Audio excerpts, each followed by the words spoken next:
இயேசுவில் பிரியமான சகோதர சகோதரிகளே, நாம் வாழ்ந்து கொண்டு இருக்கக்கூடிய காலம் உணர்வுகளால் ஆளப்படுகின்ற ஒரு காலம்.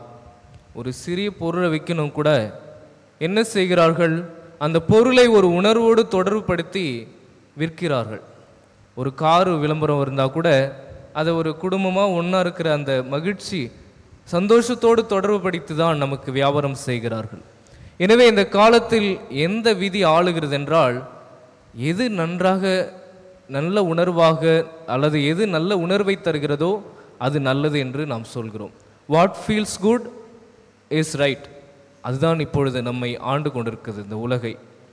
எனவே இந்த சூழ்நிலையில் இப்படி ஒரு காலகட்டத்தில் உணர்வுகளை சரியாக ஆள்வது மிக தேவையான ஒரு பண்பாக இருக்கிறது. இன்றைய இறைவார்த்தை வழிபாடும் அது அப்படி ஒரு அழைப்பைத்தான் நமக்கு கொடுக்கின்றது. அன்புக்குரியவர்களே, இன்றைய முதல் வாசகத்தில் இறைவன் பாபிலோனிய அடிமைத்தனத்திலே வேதனைப்பட்டு கடவுள் நம்மை கைவிட்டு விட்டார் என்று பயத்தில் இருக்கக்கூடிய இஸ்ரேல் மக்களுக்கு, அஞ்சாதீர்கள், நான் உங்களுக்கு துணையாக இருக்கிறேன் என்று சொல்லுகிறார். எனவே அச்சம் அவர்களை மேலிட்டு இறைவனையே மறக்கடிக்க செய்து விடுகிறது. அந்த உணர்வு அவர்களை மேலிடுகிறது அங்கு. ஆனால் இந்த நற்செய்தியிலே பார்க்கின்ற பொழுது அந்த பயத்தை தூக்கி எறிந்து உண்மைக்கு சான்று பகிர்ந்த யோவானை பற்றி ஆண்டவர் கூறுகிறார். இறைவாக்குனர்கள் அனைவருமே உணர்வுகளுக்கு இடம் கொடுக்கவே இல்லை, உண்மைக்கு சான்று பகிர்ந்தவர்கள். எனவே உணர்வுகளை நாம் கையாள கற்றுக்கொண்டு விட்டால் நாம் சாதிக்க முடியும், வாழ்வில் இறைவனுக்கு சான்று பகிர முடியும். உணர்வு நாம் சொல்லும் போது இந்த பயம், அந்த பயத்தை நாம் பார்க்கும்போது இறைவனிடம் கொள்ளும் அச்சமே ஞானத்தின் தொடக்கம் என்று விவிலியம் சொல்லுகிறது.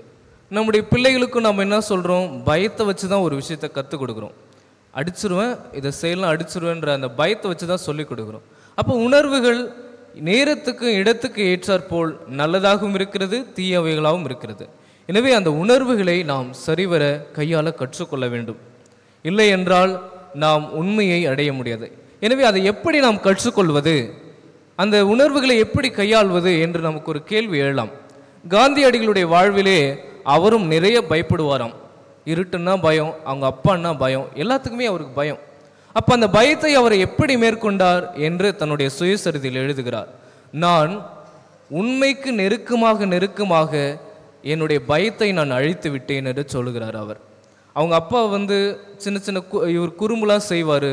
அவங்க அப்பாவுக்கு தெரியாமல் நிறைய தவறுகள் செய்கின்ற பொழுது காந்தியடிகள் அந்த தவறுகளை எதிர்கொண்டு தன்னுடைய தந்தையிடம் சொல்லி, நான் இந்த தப்பு பண்ணிட்டேன் அப்படின்னு சொல்லி உண்மையை எதிர்கொண்ட பொழுது அவருக்கு பயம் மறைந்து போனதாம்.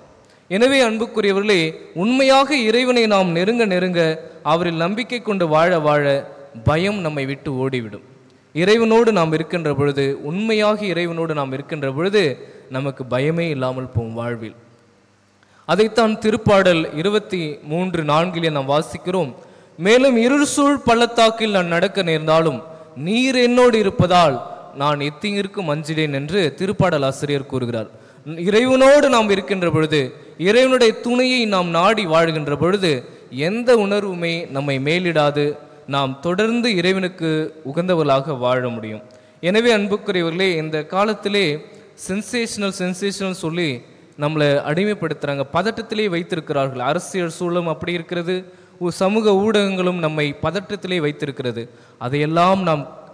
அவற்றிலெல்லாம் நாம் தொலைந்து போய்விடாமல் உண்மையாக இறைவனை பற்றி கொண்டு நாம் இறைவனுக்கு உகந்தவர்களாக உலகிலே அவருக்கு சான்று பகலாக வாழ முயற்சி செய்ய வேண்டும். அதற்கான அருளை இந்த திருப்பலியிலே தொடர்ந்து மன்றாடுவோம்.